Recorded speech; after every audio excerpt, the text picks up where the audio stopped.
Hello, SRE 311. Welcome to the topic of event trees. I include this lecture as part of the SRA 311 curriculum because event trees are very popular and you see them everywhere in the risk analysis world. They've applied them for studying how terrorists go ahead and acquire and build biological weapons. They use them for understanding how nuclear power plants could be compromised. They look at event trees in terms of how emergency responders respond following the occurrence of an incident and so on. Very popular tool. These things are graphical in nature. However, in order to fully utilize them, you have to have a command of conditional probability. Now, fortunately, I posted on the resources folder for module number 7 sufficient resources to either help you review the concepts of conditional probability or teach them to you. All available at Khan Academy, much better than I could do myself. I urge you to check those out. You're required to, actually, in order to take the quiz. And go ahead and use those concepts and apply them to event trees, as we will discuss in a few minutes. Again, the topic is event trees. But before I get into the meat of what these event trees are, I like to step back and review the 3 questions of risk assessment. Now, in this course, there are 12 questions that you really have to leave this course having a memory of. You have to be able to articulate these things in an interview, because if you do, you'll come across as though you know what you're talking about. Now, the first 3 questions of risk management that we haven't talked about in a while, but should be at the tip of your tongue, pertain to scoping the risk assessment, defining who the protector is, who the threat is, and what the asset is. The questions of risk assessment that we've been focusing on for the last several modules are essentially what can happen, which the answer is a list of possible scenarios. The next question is how likely is it? And we've been focusing on that for Module 6 and 7, Module 6 being the threat part, Module 7 being the vulnerability part. But in the end, the idea is that the answer is the form of a probability of each of the scenarios identified in the first question. The final question, how bad would it be, assigns a value to each of those scenarios, which is different from the probability of those scenarios. We'll talk about value when we get back from spring break. Event trees are really used not to define what scenarios can occur, but more to assess what the probability of their occurrence is. Now let's go back. Probability of scenario, as discussed in the online notes, is equal to the probability of the combination of cause and consequence. So these are just the same expression. The left side, probability of scenario, is the same as the right side, probability of combination, that's why the comma is there, of event and outcome. Using the rules of probability, you could take this probability of cause and consequence and expand that into 2 terms, probability of an event times the probability of outcome given event. Now, according to the online notes, and I'm going to repeat it here, the probability of the event, the probability of the cause of harm, is often termed the threat. In order to fully understand or assess the probability of the cause of harm, you have to be able to perform a threat assessment. That's the stuff of Module 6. The probability of outcome given event, that is the vulnerability. In order to fully appreciate or assess the probability of outcome given event, you have to be able to perform a vulnerability assessment. You have to identify what are the weaknesses present in my system that will affect the chances of undesirable outcome occurring given an event such as a terrorist attack occurs. Now, vulnerability in itself, the probability could be 1. This could be really high value. You could have the probability of really bad things happening given an attack were to occur is 1. But there is no risk, this probability of 0, if there is in fact not a threat that could act against that vulnerability. Remember, in order to have risk, you need to have a threat, vulnerabilities, and then consequences. You have to care. Again, we'll talk about that after the break. But let's suppose you care about this outcome. Given a bad thing such as a terror attack were to occur, the probability might very well be 1 that the bad outcome, undesirable outcome occurs. However, again, if the threat is 0, the probability of the event is 0, you have no risk. Something to keep in mind. The stuff of Module 7, and event trees in particular, is really focused on, given a cause of harm, what's the chances of an undesirable outcome occurring? Let's look at the timeline of risk here. As you can see, this arrow represents time from early in time to later in time. You can see at any given point in time, you can have an event that's considered to be undesirable that occurs, such as an attack, initiate an attempt of attack. Now, depending on who you are, the outcome of concern may be completely different. For example, if you are, say, someone that's only interested in security, and everything after your security system failing is the stuff of someone else's job, you might find that the endpoint, the outcome of concern, is either defeat security or security success, in which case the scope of your risk assessment is just on this narrow portion of the timeline. The event occurring is an attempt at an attack. The outcome of concern is whether or not your security system was defeated. So you would then assess the probability of scenario of attempt occurring and failed security system would be the probability of the attempt times the probability of your security system failing given this attempt were to occur. Now suppose that you are someone that is in the response world, or say you're an engineer, right? You're not so concerned about the security system. You're more concerned, assuming the security system failed and the bomb that was trying to be delivered to the facility went off, what's the chances that the target would in fact be destroyed? Your scope of concern is completely different from this guy. This guy over here, this security manager, is focused on, say, policies and procedures to prevent people from getting into the facility. It's focused on the quality and the integrity of cameras and detection systems and so on. This guy over here, he doesn't think about those things. This guy is the engineer. He's thinking about how strong are the walls that he's erected. How good are those surfaces that designed to deflect blast waves. Now, for him, the event of concern is whether or not the bomb goes off. Now, the probability of the bomb going off depends a lot on what happens prior to it. So the quality of the security system, the chances of the person making an attempt, all that is rolled into the probability of the bomb going off, but it's not made explicit. The focus of vulnerability here is what's the probability of the outcome, target being destroyed, given bomb goes off. And that only includes those weaknesses that occur along this or are relevant to this portion of the timeline. Now, we could actually take a counterterrorism view. Up here is anti-terrorism. You know, you're not doing anything to stop the terrorist attack or terrorist from becoming that, right? That's focused really on assuming that they exist. You know, they're going to make an attempt. They may or may not defeat security. If they defeat security, whether or not the weapon works and the target be destroyed. That's anti-terrorism. Counterterrorism, that's focused on things such as whether or not a person becomes radicalized. And again, the same principle holds, right? Whether or not a person becomes radicalized could be the event of interest. Hey, you can even step back and say whether or not a person was born as being the event of interest, right? In the end, the question is whether or not that person initiates an attack. Now, if you're focused strictly on radicalization of people and the effects that might have on your system, you might say, well, the cause of concern is whether or not someone's radicalized, in which case the probability of the event would be the probability that this person's radicalized. And the outcome of concern is whether or not that radicalized person initiates an attack. Not so much whether or not he defeats security, it's whether or not he makes an attack in the first place. If he makes an attack, maybe you could view, at that point, your counterterrorism efforts as having failed. Not necessarily anti-terrorism efforts having failed, but your counterterrorism efforts having failed. Make sense? Again, the blast means cause, stop means consequence. Cause, consequence. And at any point in the timeline, you could identify a point that is represented by the cause, in which case the probability of that cause includes everything prior to the timeline, that point of the timeline. And then the consequence, the stop sign, could be any point upstream of the timeline, or rather downstream of the timeline. That is of interest to you. Now, what is an event tree? Event tree is basically saying at any given point along that timeline, there's a potential cause, and following the cause, there's multiple futures that will follow.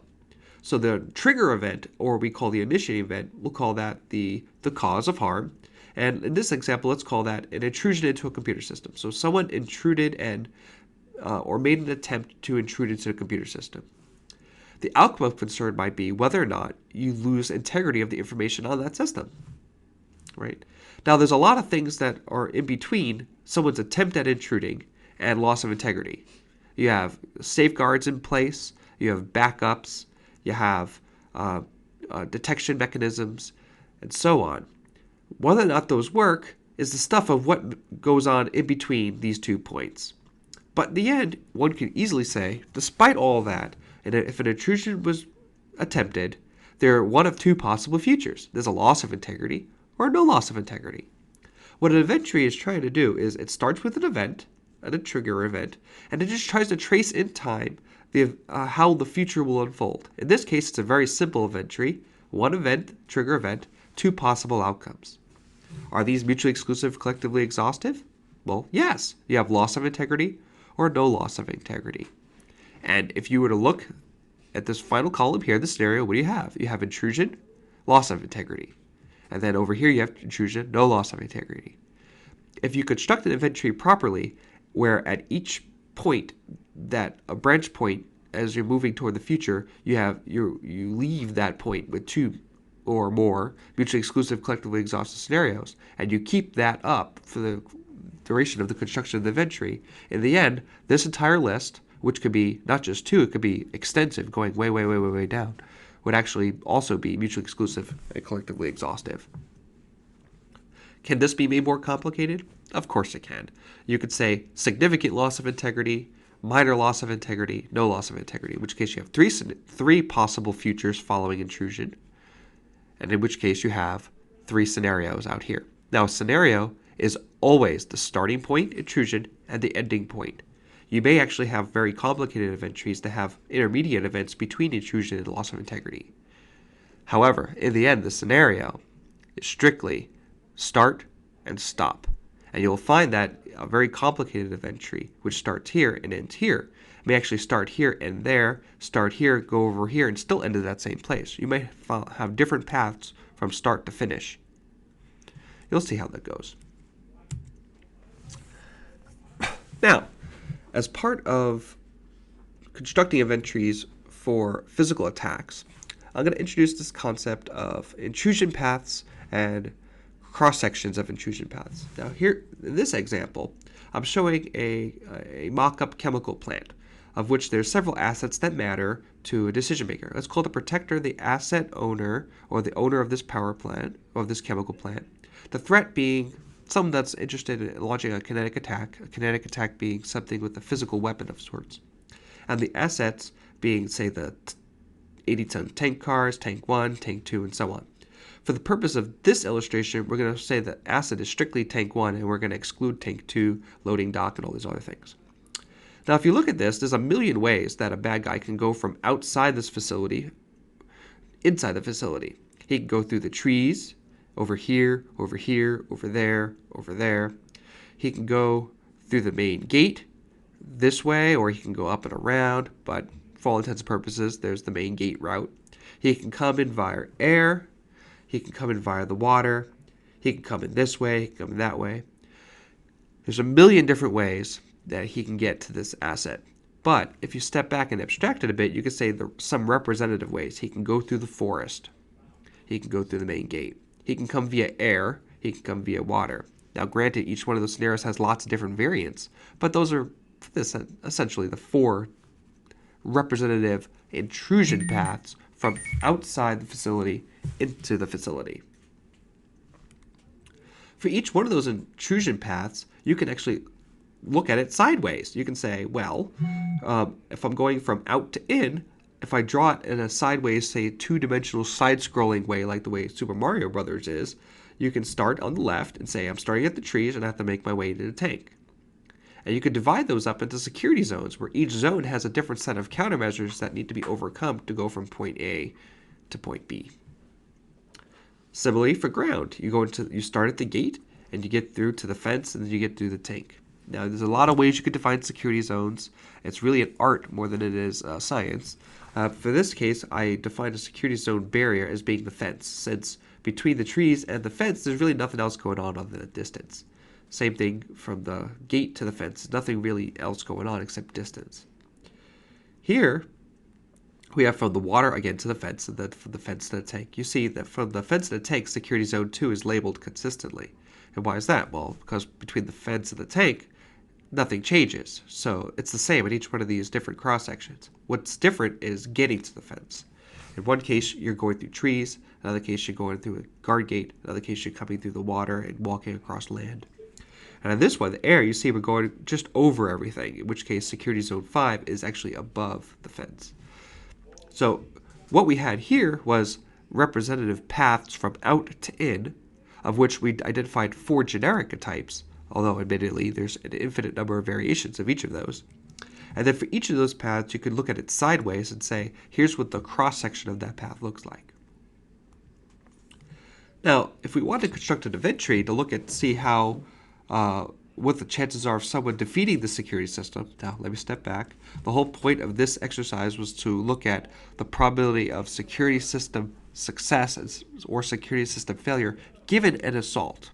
So what do we have here? We're looking at what's the probability that this tank will be compromised or access to the tank will be achieved given that someone were to launch an attack. And now we have 4 variations of that attack. We could say given that someone launches a water attack. We could say given that someone launches an air attack. Or given someone launches an attack via the main gate. Or given someone launches an attack via the forest. In each one of those cases, you have to assess the probability of an attack launched that way. And then assess what's the probability of a security system failed given the attack is launched that way. So let's just look at an event tree that's constructed for that. Well, an event tree in general, has consistent properties with it. You have, in this case, you say adversary success or security system failure is represented by everything that's pointing downward. And defender success or adversary failure is everything pointed upward. Here, success is reference to the defender. Failure is reference to the defender. Right. So if you look at it, what's happening? At this point, you're going to look over here and say, okay, an attack has been initiated. The next question is, this attack, which by all intents and purposes means he initiated entry into the facility. The question is, once he enters the facility, is he detected? If he's detected, yes, my detection mechanisms in that security zone were successful. In which case, the next question is, I detected him. Did I engage him? Yes or no? If I didn't engage him, it doesn't really matter. I detected him. My security system failed because he made it to the target. This is engaged prior to making it to the target. If I did engage him, well, the question is, who wins the battle? If I engage him, I'm bringing my forces to bear against him. And then the next question is, did I neutralize him? If I didn't neutralize him prior to him getting to the target, my security system failed. If I did, my security system wins and the adversary has been defeated. So what you have here is attack initiated. At this point, the question is, was he detected or not in zone 1? If he's detected, then my security system activates.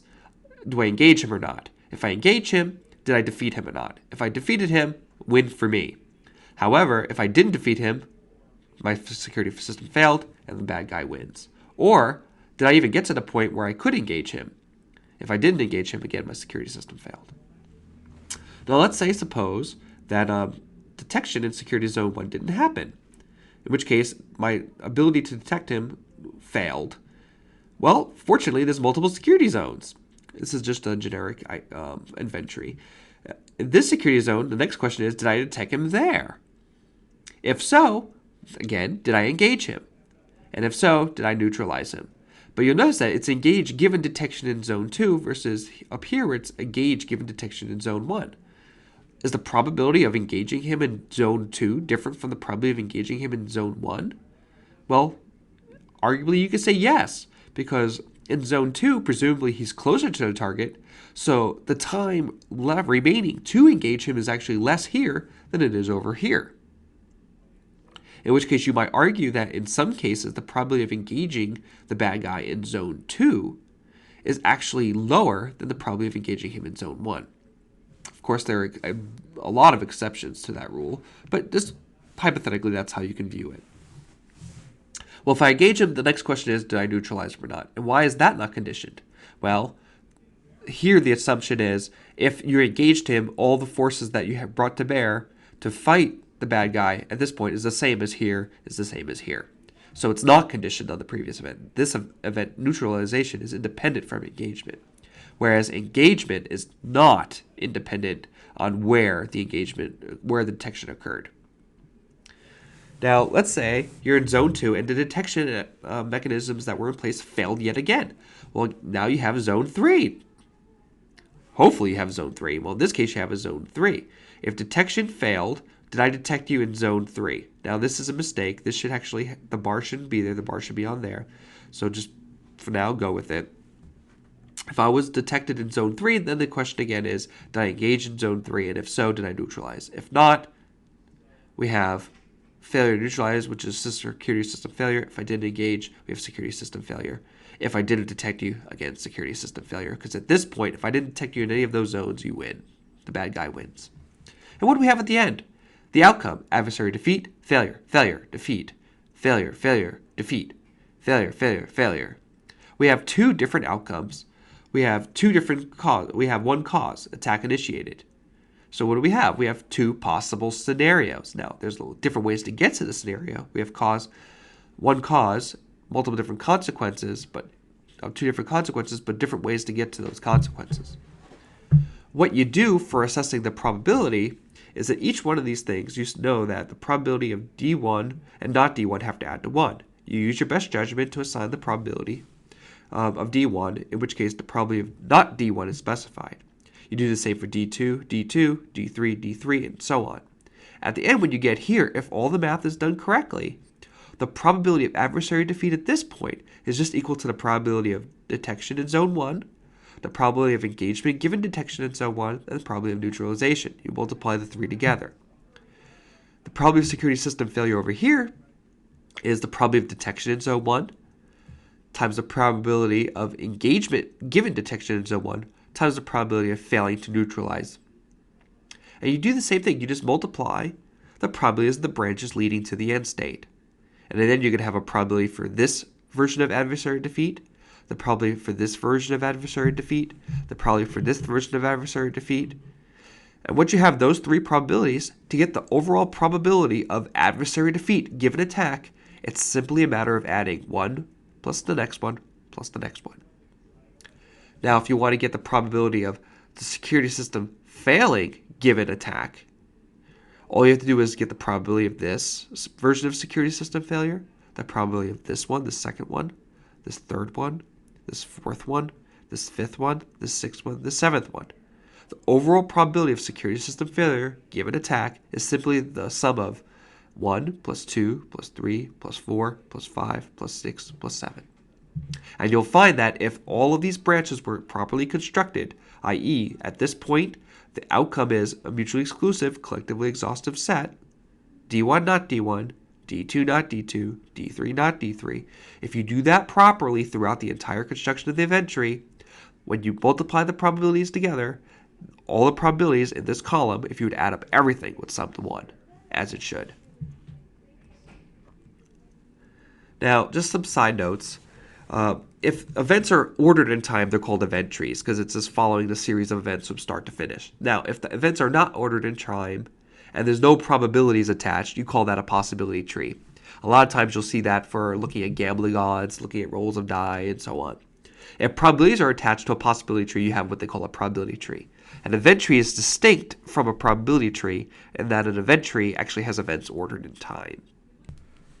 Now, at this point, we talked about event trees, we talked about intrusion paths, we talked about cross sections, and I talked about a lot of stuff, right?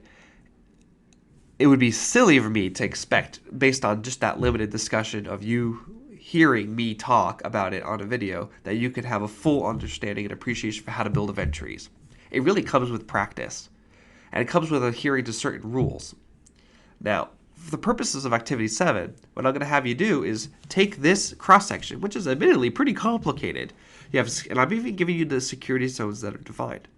What I want you to do is develop an event tree where, given an attack were occur initiated over here, what's the chances that the bad guy is going to get and touch the target? Now, this is called a denial of access strategy. It's common when you define your failure of a security system as failure to prevent access to the target of interest. Now, other strategies might include like a denial of egress strategy, where you're not only considering access to the target, but you're also considering whether or not the bad guy could take the target and get out. That has to do with a theft, in which case you have security zone 1, 2, 3, and then you have to go backwards, 3, 2, 1. It's a much longer event tree. Here we're just focusing on whether or not someone gets their hands on a target. And you can view this as being relevant to those cases where someone's trying to get to a target for the purpose of sabotage or for instant to detonation. Say, for example, you're at a weapons plant where you're just looking to blow the plant up, but in order to do that, you have to actually get your hands on the bomb somewhere inside the plant. Or you can look at it as a server room where they're not looking to steal a server as much as they're looking to destroy the servers to basically ruin a person's business. In that case, denial of access strategy would be an appropriate strategy to adhere to when designing your security system. Now, for this, all I want you to do for Activity 7 is to draw an event tree from the point of attack initiation, which is over here, way to the left of the diagram, and then proceeding up into the point where hands are on target, right? And think about what's in the way. In Security Zone 1, it's defined from the point of initiation to the wall. And what do you have in between? You have trees. Trees slow people down. Are they easy to get through? Perhaps. There's no detection mechanism or anything in trees. You just have to get through the trees. It's a matter of getting to distance. At the end of Security Zone 1, you have a wall. So given that I got through Security Zone 1, what's the chances of me crossing the wall? If I don't cross the wall, the system worked. If I do cross the wall, I hop over now into Security Zone 2, and I'm going across. Well, what's the probability I'm going to be detected in Security Zone 2?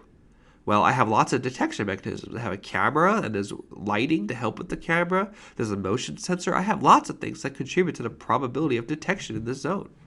You could break this down such that you're just looking at overall detection, all things considered. Or you could say, what's the probability of detected by either one of these things? Right? In which case, the event tree grows, but allows you to now model specifically the contribution of the motion sensor and the camera. I encourage you to try that if you can.